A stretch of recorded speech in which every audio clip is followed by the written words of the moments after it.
My name is Serena Voss. I'm 38 years old. I do tax law. Not the glamorous kind. Not the kind that lands you on cable news panels with perfect lighting and a mug that says world's best attorney.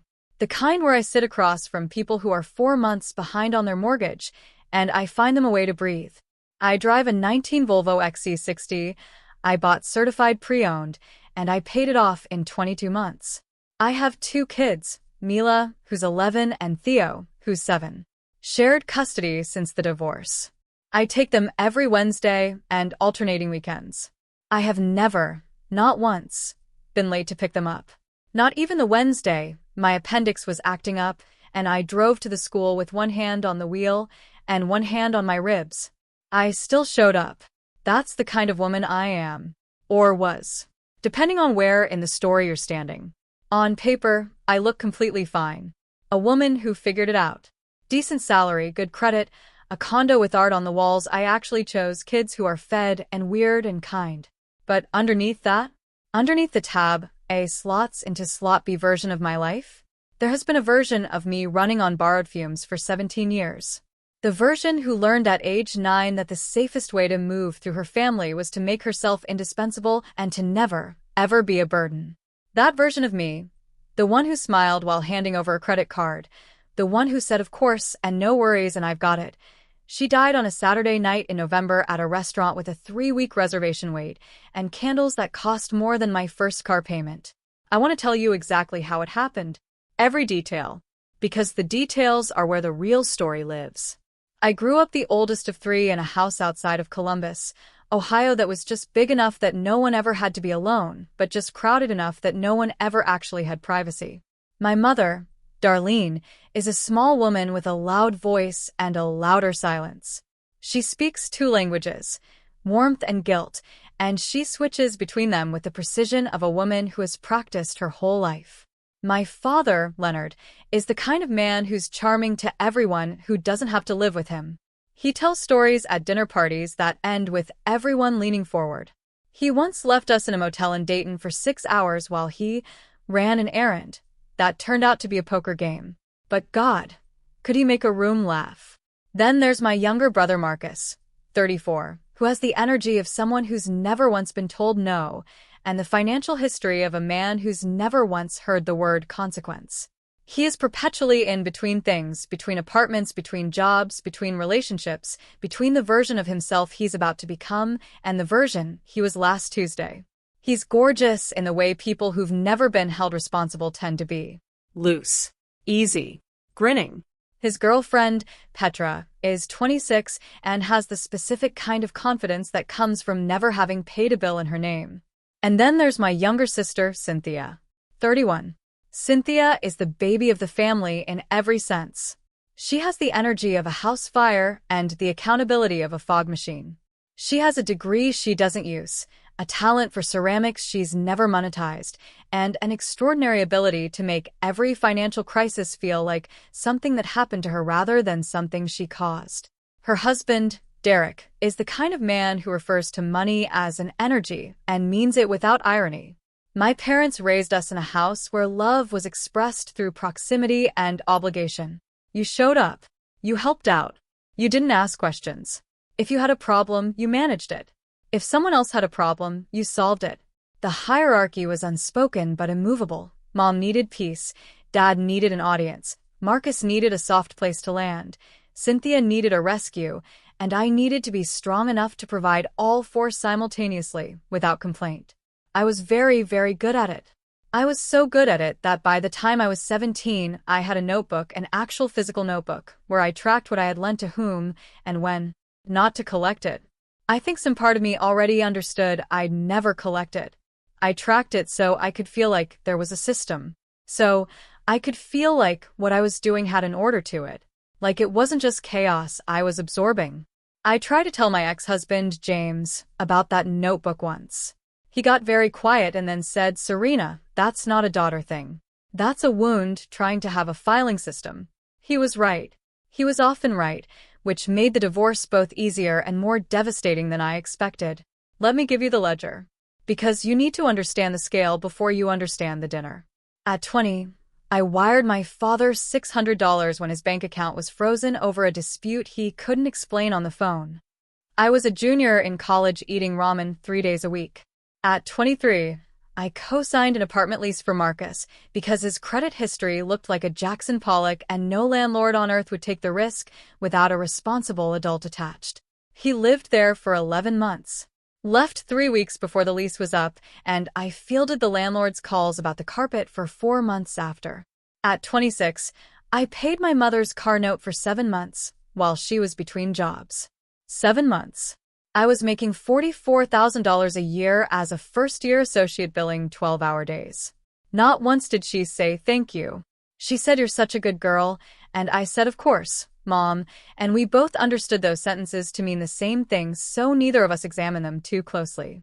At 29, the year Mila was born, the year I was simultaneously breastfeeding a newborn, filing motions at 5 a.m., and barely holding my marriage together with both hands, Cynthia called me from a nail salon in tears because Derek had forgotten to pay their electric bill, and could I just Venmo her $280 until next Friday? I did it from the hospital parking lot 48 hours after giving birth. I'd like to pause on that one. 48 hours after giving birth. I'm sitting in a Honda Accord that smelled like takeout and newborn and exhaustion, and I am Venmoing my sister from a parking lot because she is in a nail salon. I don't tell you this for sympathy. I tell you because that is the baseline. That's how normalized it had become. At 31, Cynthia and Derek's furnace went out in February. Not a metaphor. Actual furnace. I paid for the repair because my mother called me at 10 p.m. crying and said, "Serena, they have the baby." The baby was 18 months old and perfectly healthy, and also not my financial responsibility, but I want you to understand that none of that was the calculation that happened in my body. The calculation that happened in my body was, someone needs help. Someone needs help, and if I don't provide it, something will be my fault. That's the program I was running. For 17 years. Help. Absorb. Smile. Don't be inconvenient. Marcus. God. Marcus deserves his own paragraph. $3,480. That is the number I reached when I finally sat down 18 months ago and added up every Venmo request, every cash handoff, every emergency loan I gave my brother over a 6-year period. $3,480 in amounts that were never huge. $200 here, $350 there, $180 for a car part, $250 because his paycheck was late, $90 because the gas company gave him a 3-day notice, stacked like sandbags until they became a wall I had been quietly building around myself and calling it love. Not one of those transfers had ever been repaid. Not one. James used to watch me hang up the phone after one of these calls, and he would look at me with this expression I couldn't name for years. Not pity, not frustration. Something more like watching a person stand in rain and insist they aren't getting wet. He'd say, "They know you'll say yes, Rena. That's why they call you. Not because they don't have anyone else. Because they know exactly what you'll do." I'd say, "They're family." He'd say, "So are you. We divorced 3 years ago. No affair. No blow-up. Just 1,000 nights of me being fully present for everyone in my family and only partially present for the one I'd built." One morning he looked at me across the kitchen, Mila doing homework, Theo banging a spoon on a pot, coffee going cold on the counter, and he said, "I feel like I'm married to a woman who's always looking over her shoulder for the next emergency." And I had no argument, because he was right. And I was already on my phone checking a voicemail for my mother. The divorce was civil. We split the furniture. We share the kids on a schedule that works. We are genuinely decent people who loved each other and didn't have enough left over to make it last. My family's response to the divorce was immediate and revealing. Mom said, "You have to be more flexible, Serena. Men need to feel needed." Dad said, "James was a good man. Maybe you should have been less focused on work." Marcus said nothing for 2 weeks and then texted me, "Hey, you doing okay?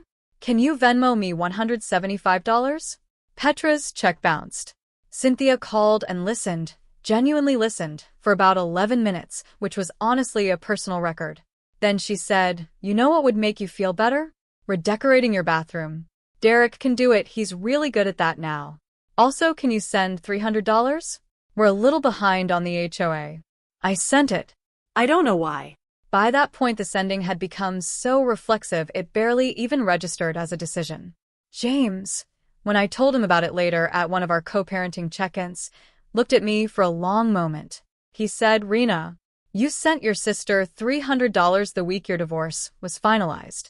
And she'd just spent 11 minutes listening to you. I didn't have anything to say to that. He said quietly, I hope one day you get mad. Not at them. At the version of yourself that keeps agreeing to this. That was 2 years ago. I didn't know it then, but that sentence was the first brick of what was coming. Here's what I need you to understand about the dinner. It was my father's 65th birthday. 65. The kind of number that gets you a party, a speech, a room full of people who love you enough to sit in uncomfortable chairs. My mother had been planning it for 3 months. She sent a group text to the family chat in August for a November dinner. She does this, creates so much runway that by the time you realize you've agreed to something, you've already emotionally committed and backing out feels like abandonment. The restaurant was called Alcott. It's one of those places that has a sommelier who doesn't make eye contact with you unless you've ordered off the reserve list. The kind of place where the bread arrives warm in a linen towel and you feel vaguely underdressed no matter what you're wearing. My mother had described it to me on the phone with an excitement that made me suspicious immediately. She said, Baby, it's going to be so elegant. Simple. Just the family. And your father just wants to feel celebrated. She stretched that last word like she was pouring honey over it. He turned 65 once. I said, What's the plan for the check? Long pause. We'll figure it out there. You know how your father likes to be spontaneous about that. I want you to stop right here. I need you to hear what just happened. When your mother says your father likes to be spontaneous about the check, at a restaurant with a dress code and a sommelier, that is not an answer. That is a trap with ambient lighting. I said, Mom, I need a real answer. She said, Don't make things complicated, Serena. It's one dinner. And then, before I could respond, she said, Your father is so excited to see the grandkids. And that was the end of that. James texted me when I told him where we were going. He said, Is that the place with the $68 Wagyu? Take granola bars. I'm serious. I texted back, I know. He sent back one word. Boundaries. I stared at that for 15 minutes on my lunch break. The night of the dinner. I want you to picture this table. A big round booth in the corner. Velvet banquette, the kind of soft lighting that makes everyone look like they're in a film about people who have their lives together. Alcott's dining room smelled like roasted herbs and money. Me. Mila. Theo. James had offered to come for the kids' sake, a gesture so quietly decent it still sits in my chest like something I don't fully deserve. He sat next to Theo and cut his bread for him without being asked. My parents. Leonard, 65, dressed in a blazer he'd bought for the occasion that still had the crease from the box. Darlene, in a blouse that was doing everything she asked of it. My brother Marcus, looking exactly like a man who has eaten at restaurants like this before on other people's tabs. Petra next to him, scrolling her phone below the table the way people do when they think the tablecloth is hiding it. And Cynthia. Derek. Cynthia was wearing a dress I recognized. I recognized it because I had been with her when she bought it 14 months ago, at a boutique she could not afford, and she had said, Rena, just this once, it's on sale, I look incredible, can you just… The dress was gorgeous. I'm not even being petty. She looked beautiful. I paid $240 for it and had completely forgotten until the moment she walked in, and I saw it under the candlelight, and something in my stomach did a slow, quiet flip. Dad ordered a bottle of wine before the menus were even fully opened. Get whatever you want, he said, expansive and generous the way men are when they are not reading the right side of the menu. Tonight is a celebration. He poured into glasses with the authority of a man who has never once struggled to find a reason to celebrate himself. I did the math, automatically. I do this now, at restaurants the way some people check their phones. It's not a choice. It's a reflex that installed itself somewhere around age 26 and has never been uninstalled. I scanned the menu, ran the numbers in the background like a tab I couldn't close. If everyone ordered an entree, a drink, an appetizer, this table was going to run somewhere between $900 and $1,000 $300 before tip. Theo pressed his face into my arm. Mom, can I have the noodles? The flat ones. Pappardelle, I said. Let me look at the price, baby. Yes. Okay. Marcus flagged down the server with the energy of someone who has been here many times and on many checks that weren't his. We'll do the dry-aged ribeye for 2, he said, gesturing at Petra and the burrata starter. Oh, and the truffle fries. 2 orders. He tapped the menu. And whatever the dessert special is. I want to see the dessert cart when we're done. He said it all, without looking up. Petra ordered a cocktail at $22. Cynthia did the thing she always does at restaurants. She looked at the menu for exactly 4 seconds and then ordered by asking the server what he recommended, which is a charming way of saying, I have not looked at the prices, and I'd like you to complicit in my ordering something expensive. He recommended the seared scallops with a lobster risotto. $47.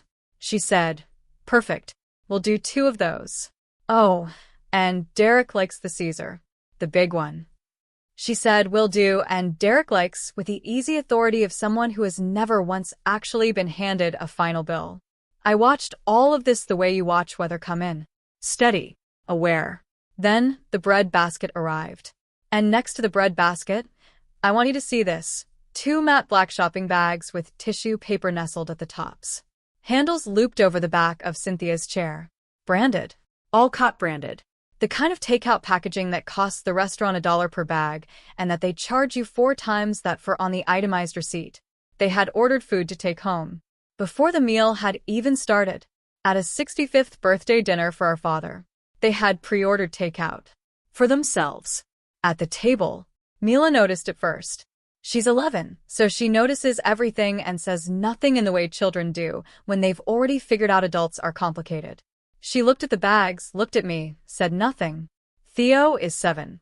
Theo said, out loud, in his full, round 7-year-old voice, what's in the bags?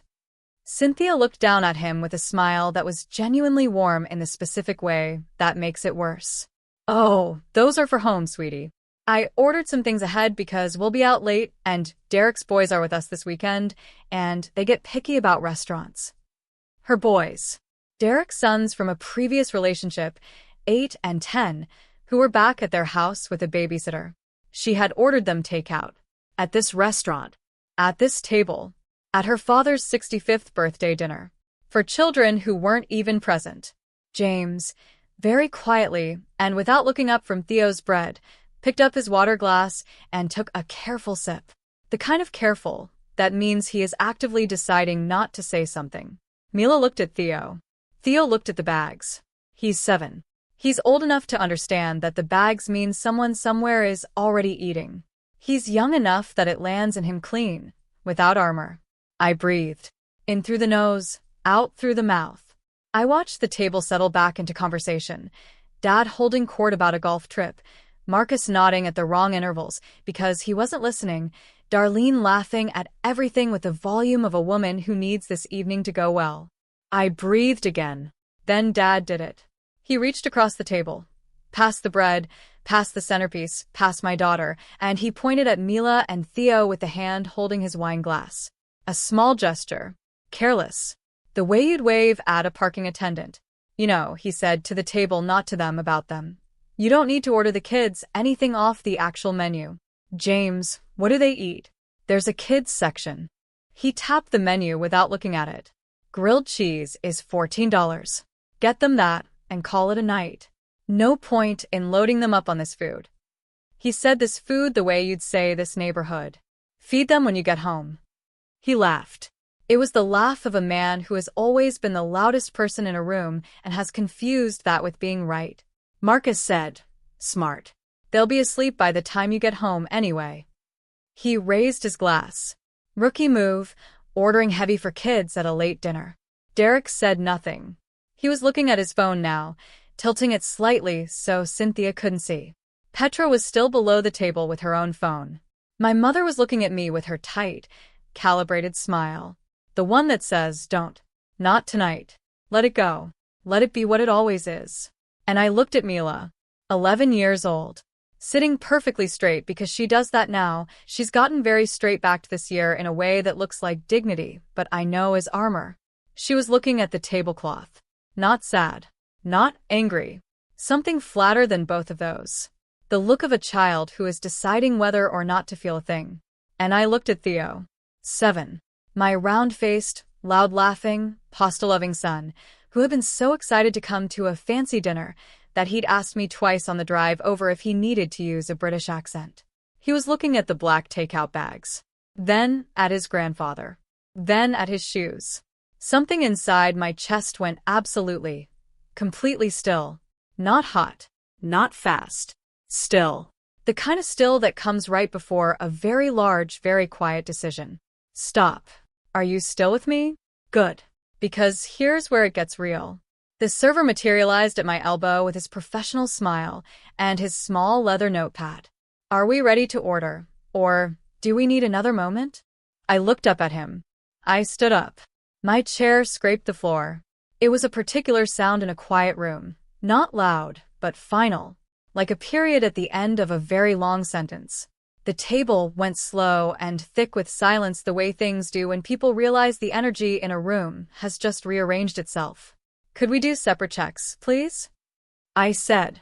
My voice came out calm. Conversational. Almost boring. One for my parents. One for Marcus and Petra. One for Cynthia and Derek. And one for me and my family. Itemized, when you're ready. No one moved. The server looked at me with the stillness of a man who has seen this scene before and has decided the safest thing is to be a professional. Of course, he said. I can take care of that. Marcus put his fork down. He actually put his fork down. Rena, come on. I sat back down. Cynthia looked at my mother. My mother looked at me. Dad set down his wine glass with the deliberateness of a man who is about to remind everyone that he is the authority in this room. Serena. Low voice. The voice he used on us as children. The voice that meant, I am about to define what's happening here, and you will accept my definition. Sit down. Put your card away. We'll handle the check like a family. We are handling it, I said. This is how I'm handling it. Petra had looked up from her phone.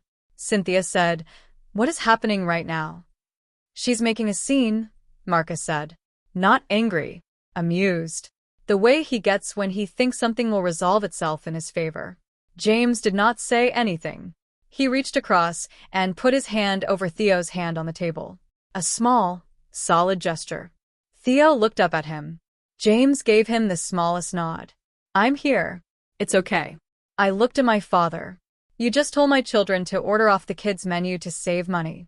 At a dinner you told us to come to, where your daughter pre-ordered takeout bags for children who aren't in this room. And you would like me to split that check evenly because we're family. Mom said, Serena, he was joking. He wasn't, I said. And even if he was, Mila heard it. Theo heard it. They don't have a framework for that yet. I do. Dad's voice dropped a register. You're punishing your family over a comment. I'm deciding how I spend my money, I said. That's not a punishment. That's a decision. You're embarrassing us. He said it the way he always said it, like embarrassment was a crime I was committing against him. I'm not embarrassed, I said. And then I looked at my kids when I said it. Are you embarrassed? Mila shook her head. Small and certain. Theo said, no. And then, thinking about it, added, can I still get the noodles? Yes, I said. That's what we're here for. Cynthia slid her hand across the table toward me like she was making an offering at an altar. Just put it on your card tonight, and we'll all send you money tomorrow. You know we're good for it. And that sentence is where the roof came off. Because I have heard that sentence. I have heard variations of that sentence for 17 years. We'll get you back. We'll sort it out. You know how things are right now. I'll Venmo you this weekend. You're so good at keeping track of these things, Rena. Just put it on your card. I have never once, in 17 years, been paid back. Not once. I looked at Cynthia's hand on the table. Then at her face. Then at the dress. The dress I bought. The dress she was wearing at the table, where she was explaining to me that I should put the check on my card.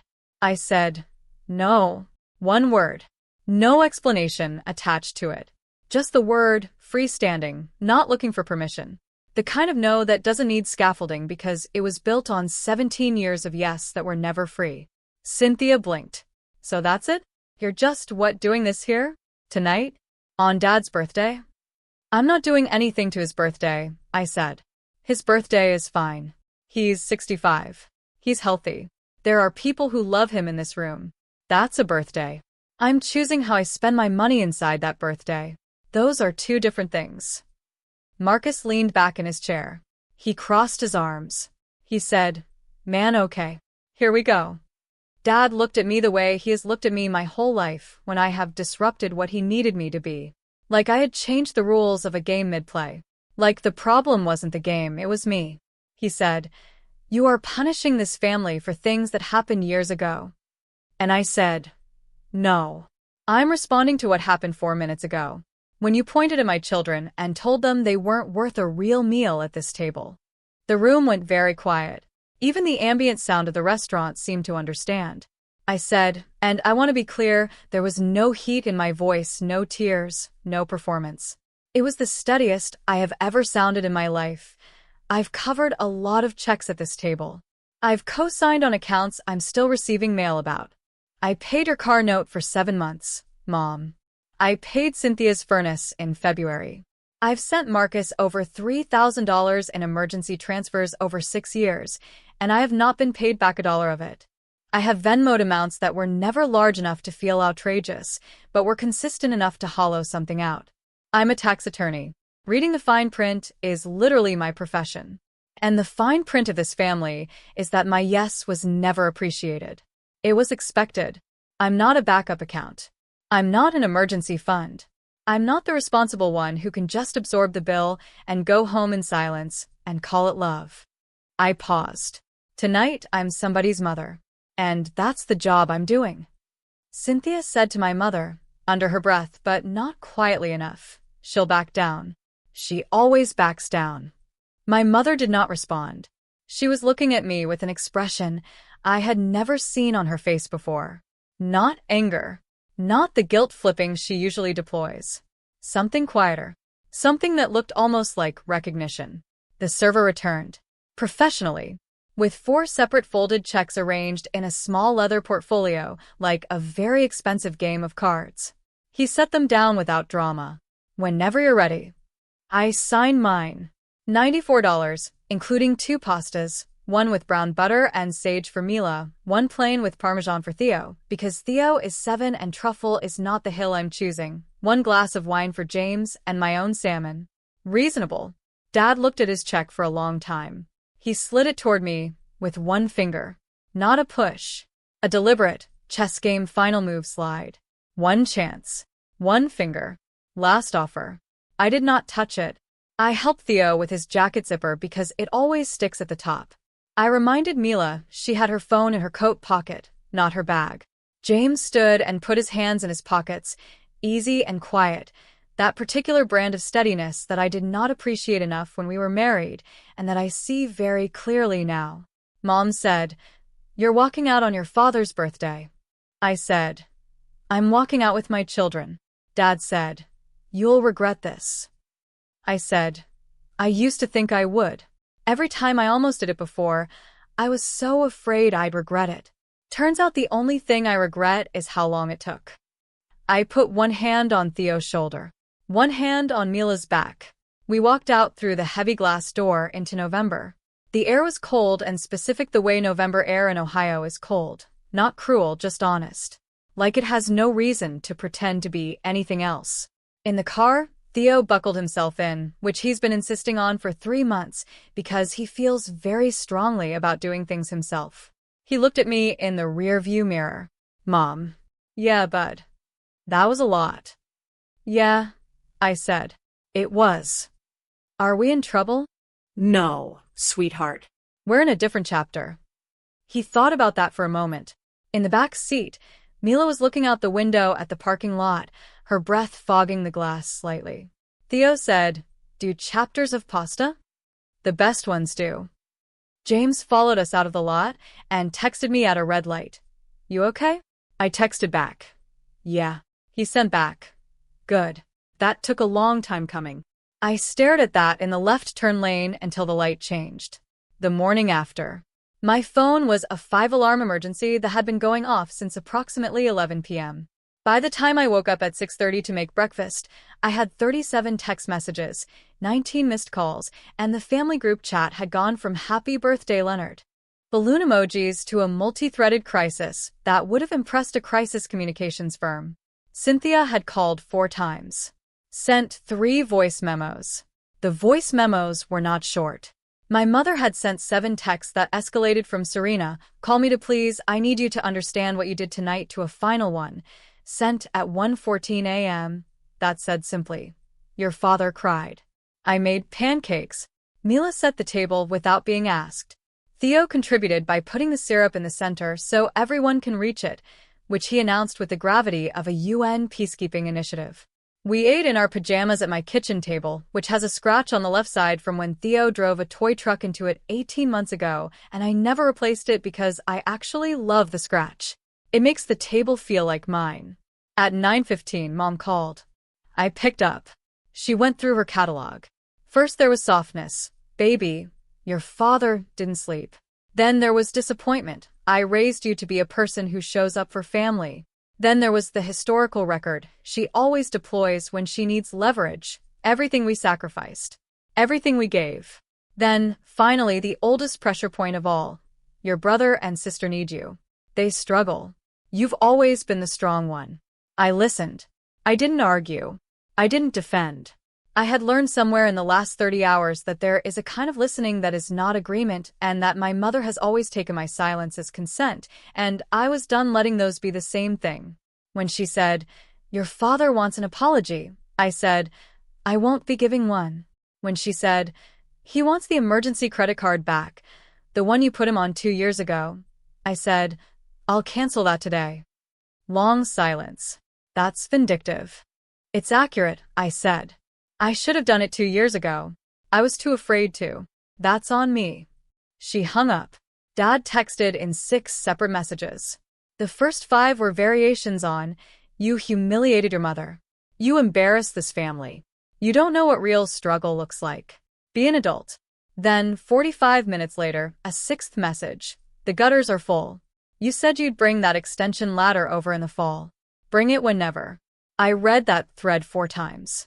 Then I set my phone face down on the counter and watched Theo eat a second pancake with surgical concentration and thought about what it means to love someone who only calls you when they need something, and whether that's even love anymore or whether it's just habit dressed in a love's clothing. Marcus texted at noon. Hey. That was rough last night. Anyway, I need $220 for a transmission repair. It's an actual emergency this time. I typed and deleted 11 responses. I sent 2 letters, no. He came back in under a minute. "So we're doing this now?" I wrote, "Yes. This is how it's going to be." He went quiet for a while. Then, "You know what your problem is, Rena? You keep score." I almost wrote back. Almost explained that keeping score and keeping a record are different things, that I was not punishing him, that the $3,480 wasn't a debt I was collecting on, it was just a number I had finally looked at and accepted as the cost of a version of myself I was retiring. Almost wrote all of that. Instead, I put the phone in a drawer and took my kids to the park. The weeks after were strange and specific and real. I made a list. I removed my father from the emergency credit card I'd put him on, which had a $4,200 balance on it that he'd run up in shared expenses for a trip he took with Mom to Hilton Head that I was not on and was not invited to. I cut him off the card. The balance remained. I am paying it off at $400 a month. I audited every subscription on my accounts. Netflix, my mother had been on my Netflix for 3 years. Had never once thanked me. Never once acknowledged it. Gone. Spotify, Marcus. Gone. The family plan that included Derek's phone number that Cynthia had asked me to add, just temporarily, 22 months ago, gone. That one cost me $15 a month for almost 2 years. It sounds small. That's $330. That's Theo's school supply list for 3 years. I checked the joint savings account my father had insisted on opening for family emergencies 5 years ago. "We're a unit, Serena," he'd said. "You're always going to be the most stable one. Let's make sure we have something set aside. The account had $61 in it. He had withdrawn every emergency as cash. I closed the account. I transferred the $61 to Theo's college savings, which felt like the most honest thing I'd done with money in years. James came by to pick up the kids on a Wednesday and stood in my doorway while they got their bags. He looked at my laptop screen. I had 7 browser tabs open, each one a different account or subscription I was auditing. He looked at my face. He said, "You doing okay?" I said, "I'm doing something I should have done a long time ago." He nodded. Then he said, quietly so the kids wouldn't hear, "They felt safe on Saturday night. Whatever you did, whatever that cost you, they felt safe." That sentence. I wrote it on a Post-it and stuck it to the inside of my cabinet door above the coffee mugs where only I can see it. A Thursday. Unknown number. Gravel voice. "Ms. Voss? This is Ray over at Eastway Recovery. We have a 2020 Kia Soul registered to a Marcus Voss. He listed you as secondary contact and secondary payment." Old muscle memory fired immediately. The instinct that had answered calls like this for 17 years. I said, "I'm not an authorized payer on that vehicle." Pause. "Ma'am," he said. I understand what he said. "I'm telling you what's accurate. I won't be making any payments." Longer pause. "He's, not happy." "I'm sorry to hear that," I said. 2 words I had been saving for years for the right purpose. "Have a good afternoon." I hung up and stood in my kitchen for 30 seconds with my hand still on my phone, just feeling the shape of that. Then I poured myself coffee and drank it while it was still hot, which I don't always get to do. My mother came to my door on a Tuesday evening. She rang the bell, then knocked, then stood back from the door and looked at the camera. Not with menace, with exhaustion, with the particular tiredness of a woman who has spent 50 years managing people who are difficult to manage and has finally encountered someone she cannot manage. She said to the door, "Serena, I just want to talk." I opened it. We sat at my kitchen table. She had brought cookies, the ones from the Italian bakery near her house that I've loved since I was 9. She put them in the center of the table the way you put down a piece, offering that you're hoping will do the talking for you. She said, "Your father is very hurt." I said, "I know." She said, "You've always been the strong one. We leaned on you because you were strong." And something in me, not angry, not bitter, just clear, said, "Mom, you kept asking me to carry things because I never said I couldn't. That's not strength. That's conditioning. And I let it happen for a long time. I'm not putting that on you. But I'm not carrying it anymore either." She looked at her hands. For a long time she looked at her hands. Then she said, very quietly, so quietly I almost didn't catch it, "I know." Not "I'm sorry." Not "you're right." Just, "I know." The 2 most honest words she'd said to me in 38 years. We sat there for a while. We ate the cookies. She asked about the kids. I asked about her hip, which has been bothering her. It wasn't warm exactly. It wasn't resolved. It was something more complicated and more real than either of those. 2 people at a table after a long time, trying to figure out what they are to each other now that one of them has changed the terms. She left without fixing anything. But she left without trying to manipulate anything either. It was the most honest conversation we'd ever had, and it was mostly silence. 3 weeks later, my grandmother, Nana Ruth, 83, tiny, sharp in the way old women who have outlived difficult men tend to be sharp. She called me on a Sunday morning. "Serena Grace." "Nana, I heard what happened at the restaurant." "From who?" "From everyone. Your mother called upset. Your father called grumbling. Your sister called twice. Your brother texted me asking if I had Venmo." She paused. When all 3 call me within a week about the same person, I know to call that person. I laughed. The real kind. Chest first. "Your grandfather," she said, "told his brothers no about lending money one time. One time in 40 years. They called him cold. Said he'd changed. Said money was just money. What was the big deal?" She paused. "He slept 8 hours every night for the last 20 years of his life. Straight through. No waking up." I said, "Bring the kids by." She said, I was going to say that myself. I'll make biscuits. The real ones, not the kind. We went. She told Mila about the time she beat 3 men at dominoes at a church picnic in 1987. She showed Theo how to make a biscuit from scratch, and he wore more flour than went into the dough, and it was the best afternoon I'd had in I don't know how long. On the way home, Mila said from the back seat, "I like Nana Ruth." "Me too," I said. "She doesn't pretend things are fine when they're not." I looked at her in the rearview mirror. 11 years old. Already figuring it out. "No," I said. "She doesn't. Here's what I know now. Boundaries don't make you harder. That's the lie. The lie is that if you stop absorbing everything, you become cold, brittle, that the softness lives in the yes. But the truth, and it took me a long time to get here, is that the softness was always there. I just kept giving it to people who were handing it to someone else. When you stop doing that, the softness doesn't disappear. It just finally stays in the room where it belongs. Theo asked me one night during bath time. He talks most during bath time. I don't know why. The steam loosened something. "Mom, are we still going to Grandpa's for Christmas?" I said, "I don't know yet, bud." He said, "Is it because of the dinner?" I said, "It's because of a lot of dinners." He thought about that. Poured water over a toy submarine. Said, "Grandpa was mean to us. At the table." "Yeah," I said. "He was. You didn't yell, though." "I didn't need to." He poured more water. Thinking, then, is that what powerful is? Not yelling? And I had to sit with that for a second, because I didn't have an easy answer.